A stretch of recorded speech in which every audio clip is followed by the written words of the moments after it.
Hi there, this is Luise Heinzel. Thanks for joining me today. I am working on one of my makes for the HOLTZ IDEA-OLOGY Halloween 2023 release. That is this one here. This is going to become a really grungy journal. I know it's not so visible that this shall become a journal, but I have a plan. I really have a plan. That is good. If you want to follow how this is coming to life, then please check out the playlist linked below this video. I will put every video that belongs to this project into that playlist so that you can see single steps. I can't show you the full process of making this, but I've chosen some little things like techniques, ideas, and so on, which I have included, or actually at this moment, which I will include into this journal so that you can see parts of that, and in the end there will of course be a whole flip through of this finished thing here. And the main idea behind this journal is that on the one hand it shall become really, really grungy, as you can see here.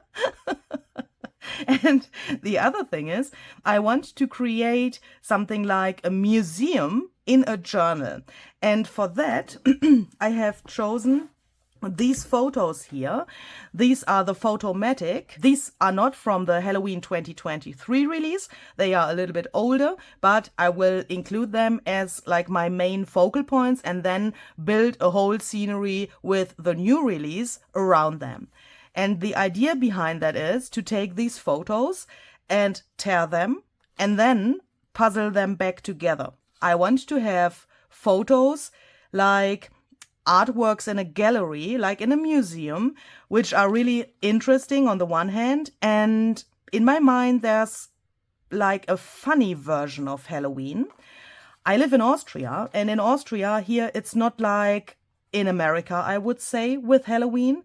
The people here, and that's including myself, are not those like really extreme Halloween people. Yeah, we have not such extreme decorations in that season. Also, the crafting, I would say, is a little bit different here. The people are not so extremely into Halloween, but I thought I make an Austrian version of Halloween and what Halloween is for me. Do you know what I mean? And I hope that I can do that. And I also know that some of you find these photos, like they are, a little bit scary. Some of you say, I can't work with these photos because they scare me, yeah? Because some of you say, those people have lived in the past and I don't want to work with those strangers in my journals. But perhaps we can change the view onto those photos a little bit by making them a little bit funny on the one hand, Halloweenish, of course, on the other hand, and there's another thing that I have in my mind that is behind this whole idea. In the craft community, and especially in the junk journaling community, I always have the feeling we are all sitting in the same boat.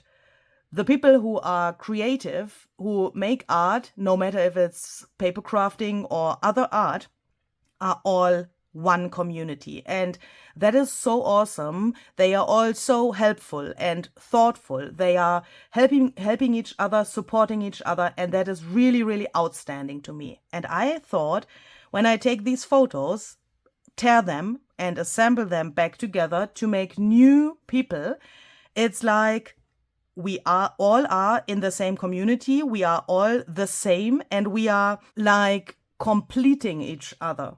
Even if we have a problem and we feel like half.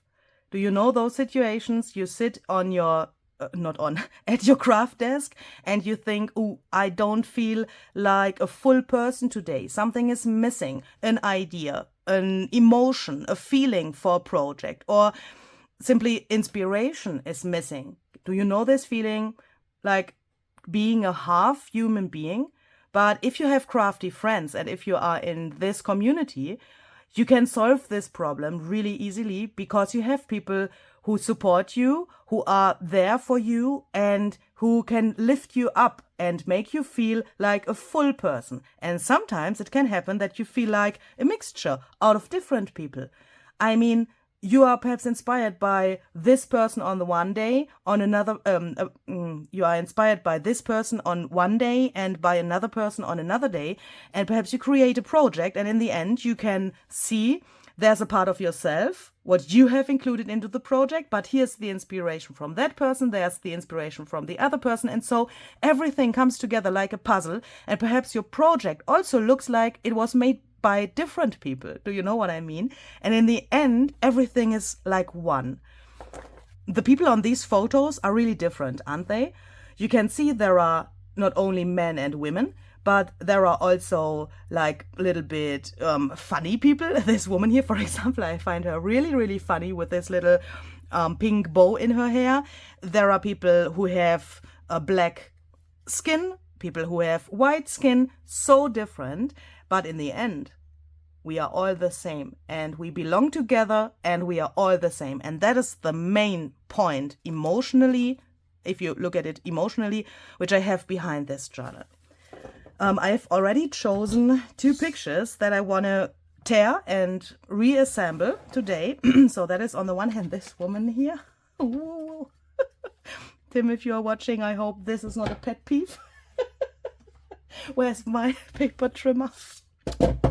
I'm a little bit scared because Tim has often talked about this woman because she reminds him to his grandma, and I totally get that. This woman is just adorable. She is so, so cute, but she will change a little bit today. Tim, I'm so sorry. I'm so sorry, but I hope that you like this idea as well. And the other photo that I've chosen is this woman here. So please don't ask me how I choose the photos that I want to mix and match, because that is something like an intuitive process for me. I have just looked at these and thought also like what is the background of these people. Yeah, so this was a special photo from the very beginning because Tim has talked so often about this woman in the videos when this photomatic pack came out, and she was like connected to me from the very beginning. Not only because he has talked about her, but she's just cute. I mean, how can you ignore her? That's not possible. And she is like, yeah, like her friend in scary way, perhaps. She is really different. On the first glance, it looks like they can't belong to each other. Perhaps that's also a reason why I have chosen these. But let's see.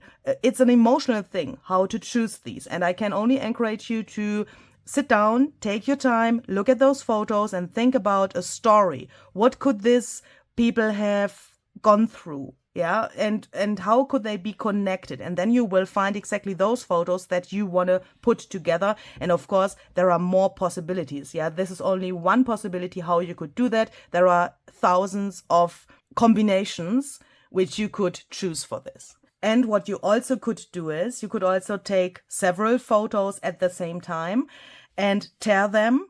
I will explain in a second where I will tear them and why. And then you could, of course, play around with several of those half photos. That would also be a possibility. And then you could also get like a better feeling for the proportions that we have in the end, because I want to make them not too scary in the end. Yeah, I want to start with this photo and I want to decide where to tear it. And I think I want to have the nose of this woman shown here later, meaning, where's my pencil? I want to tear above her nose. So I'm taking a pencil. You can easily erase this line later if it's shown, but we will grunge this whole thing up so that in the end probably this is not visible, but I need an orientation to be able to tear this. So the nose and the mouth and the rest here shall be the bottom part of my new person later. The eyes and that stuff I don't need, but I want to decide about like a wonky line to tear. Let's see. The hair here and the ear, yeah, that could be a good idea to go into this area where the hair is meeting the ear, like so, for example. That doesn't have to be perfect here, because with tearing it gets a little bit loose as well. And then let's go up here a little bit and let's see if we can tear it here and still see the eyes of this woman here. Yeah, so we will do that a little bit like freestyle. And now I'm starting to tear, and perhaps you know that if you tear away from you, then you get a really crisp tearing. If you tear towards to yourself, then you get a white little edge because the paper shows. Yeah, I will show you what I mean. So I'm starting to tear, and I'm taking my right hand and the right part of this photo here, and I'm tearing this piece into this direction towards myself, so that I get a really nice white edge here, which I can grunge up later. I'm stopping a few millimeters before the face is, or actually the hair is starting, so that it looks not so weird, and that this white damage that we have there is mainly on the outer edge, on the outer, yeah, close to this edge here, and not so close to the face, because this is going to become my focal point for one of the pages later, and I want to have the person like shining and popping out. And with these damages, it could happen that that plan is could fail. So now I'm taking this, and before that it was like so, and I'm just bending that to the back like this, so that this white comes towards myself, and that I can now tear this away from me. So I'm tearing into the direction of my table, and that way I get not this white edge, but instead of that, I'm getting a really crisp tearing with only a tiny, tiny little bit of white. And I'm just realizing how my fingers look. Please, please excuse how my fingers look. I am totally stained. Yesterday it was even more extreme. That's because I have colored these pages here for the journal, and I realized too late that it would have been a good idea to wear gloves. So, excuse me. So we are going to do it like this, and then here I'm going to tear it into the other direction again and tear towards myself. And now I'm just realizing that I did exactly the opposite of what I wanted to do. Oh no, oh no, oh no. Because, oh no, because here now, oh no. Oh, Louise, what are you doing? Look, I think it will work anyway. I think this is even cooler than what, oh my goodness, what is that? This is even cooler than what I originally had in my mind. I will try to explain that. I will show you another example, which I already have prepared here. Look, here, these are also two of those photos, which I already have glued and attached back to each other. And can you see the man here on the top? There's the tearing here, which has this like clean edge, and here there was the white, and here there was the white. In the meantime, it's not white anymore because, you know, I have thrown some ink on it, but my main idea was to have a clean tearing here. Do you know what I mean? But that only works, or would have worked if I would use this piece, and then let's, for example, take this photo, put this on here, for example, like so. That is funny, isn't it?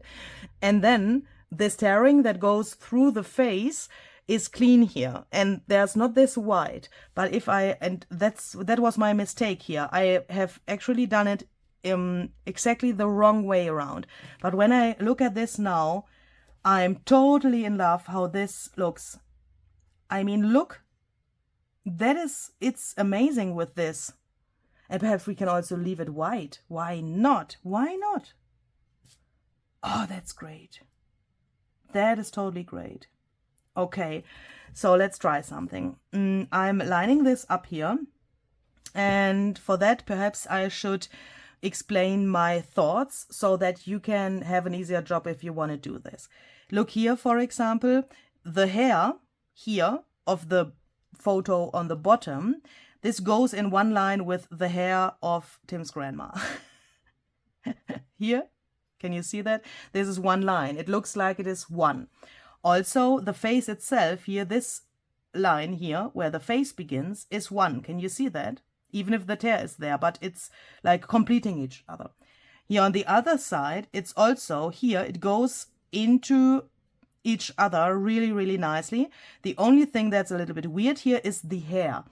But if we have 3 places, 1, 2, 3, where this matches really well, then the rest is will be automatically seen by your eye. Do you know what I mean? It's like an optical illusion, and this whole thing will work.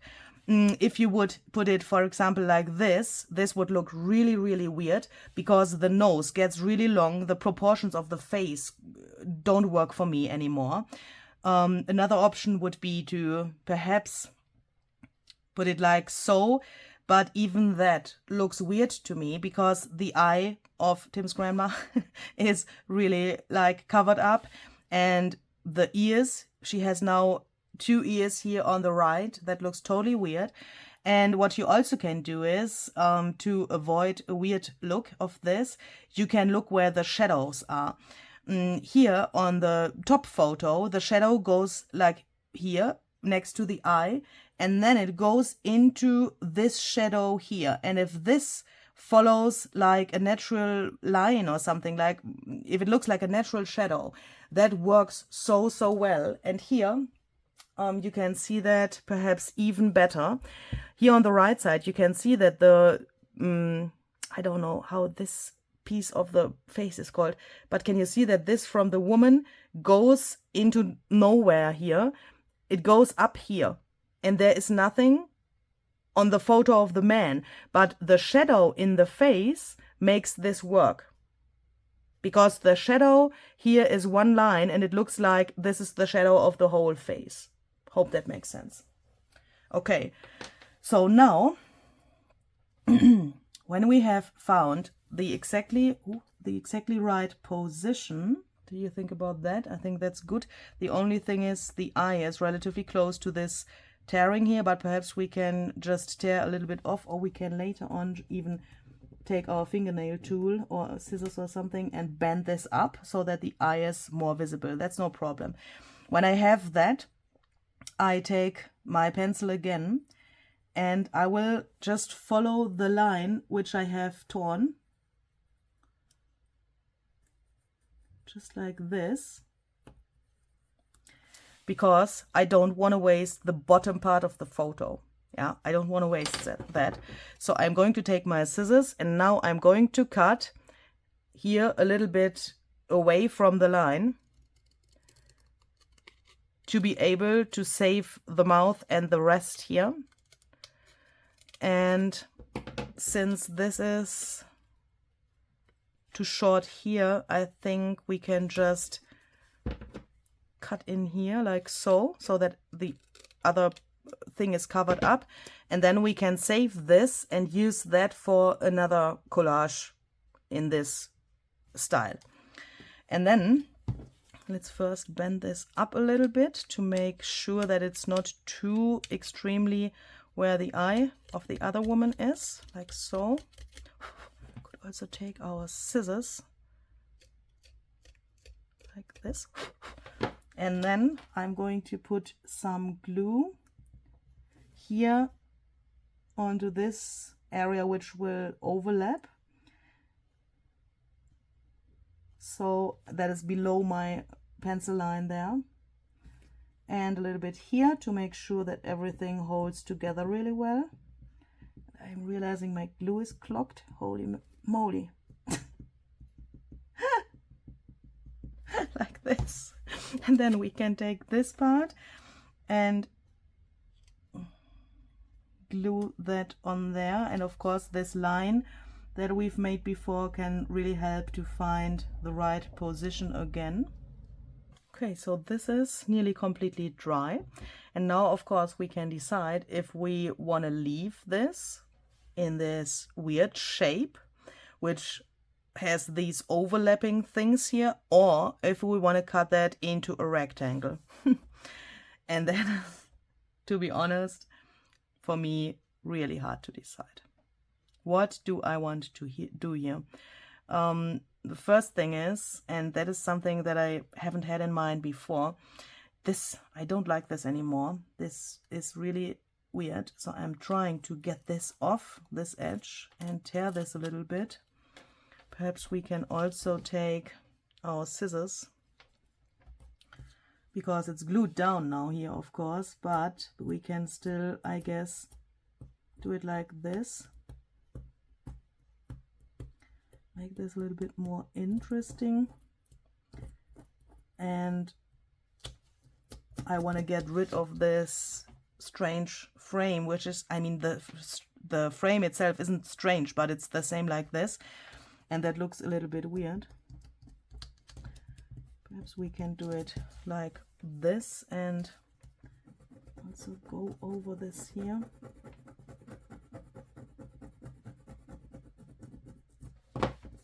Grunge, hello. Yeah, I think I want to leave this as it is so that you really can see it's made out of two photos. So let's go on with our scissors and roughen the edges here a little bit.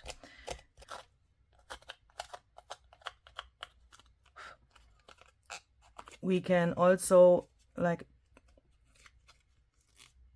crumble this a little bit to get more interest here, and then I want to separate these layers here so that I'm able to get a really cool edge here. Or is it corner? I would say it's corner. Like this. Perhaps we can do that here as well. So next I'm going to use some Distress Collage medium to put a thin coat of this to the photo. I'm doing this because I want to have the photo matte in the end. I don't want to have this glossiness of the photo, because I think that matches my grungy idea a little bit better. And on the other hand, I want to use some crackle medium later, and this way that can hold to the photo better. As you can see, totally matte. Yay. Okay. Next, I want to do a little trick. I don't know if that is an official technique, but I will do it.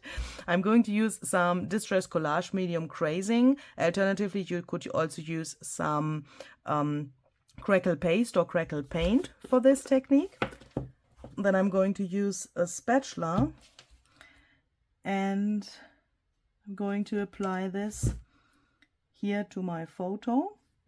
I want to try to get this as irregular as possible, but in a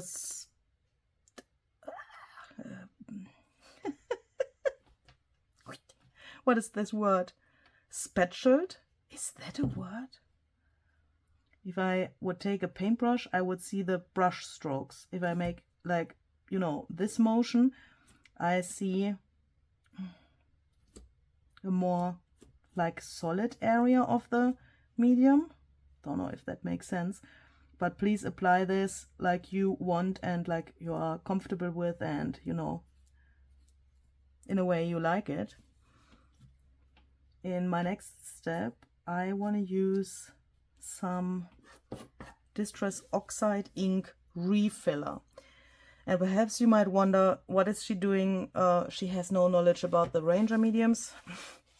She has knowledge about that, but she has found out something.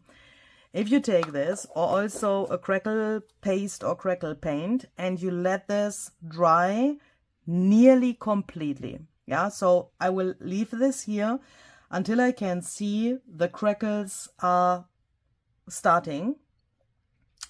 And when I then take ink or oxide ink or oxide refiller spray or something like that and put that on here, then it stays permanent in the end. Because normally if you would let this dry completely, the surface would get really slippery. For some mediums, for example, crackle paint, it also gets glossy, and that is, you know, a sign that ink can't dry on that surface because it's just too slippery.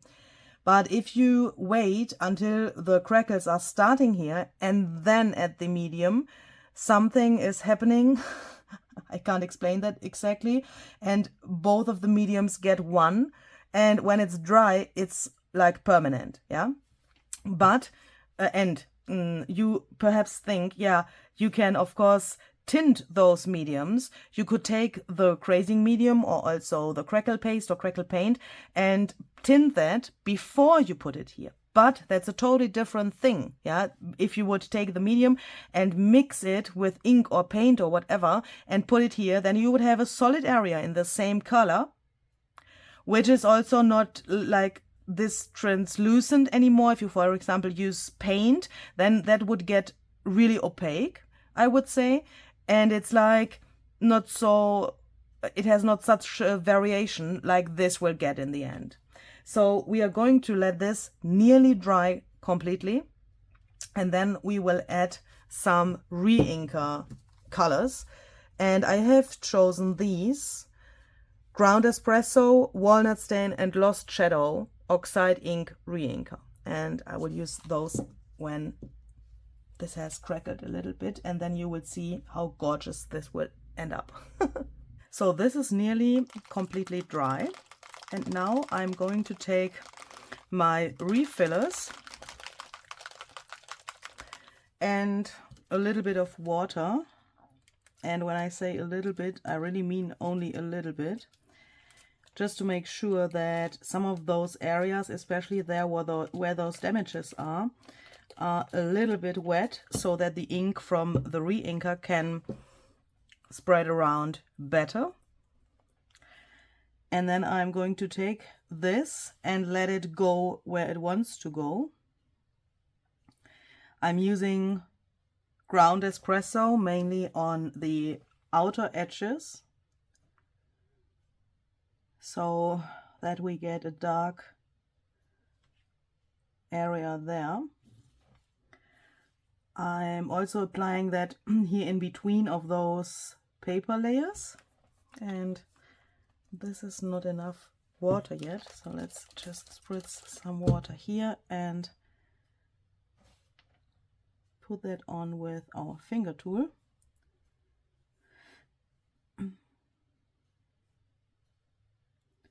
I'm also bringing that on top of the nearly dry crazing medium to get really nice effects there as well. So let's use some walnut stain to bring another brown in here and a little bit more variation. And last but not least, I also want to add some Lost Shadow,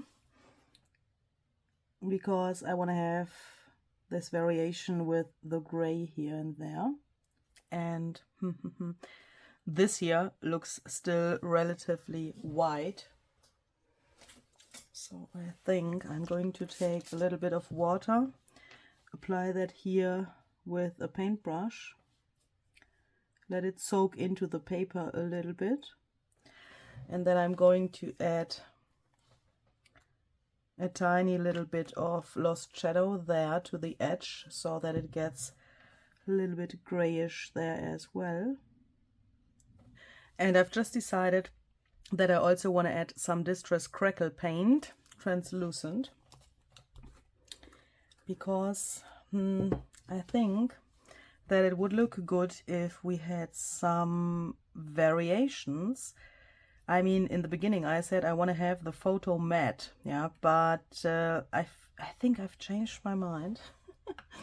I want to have some glossy areas which are really popping out.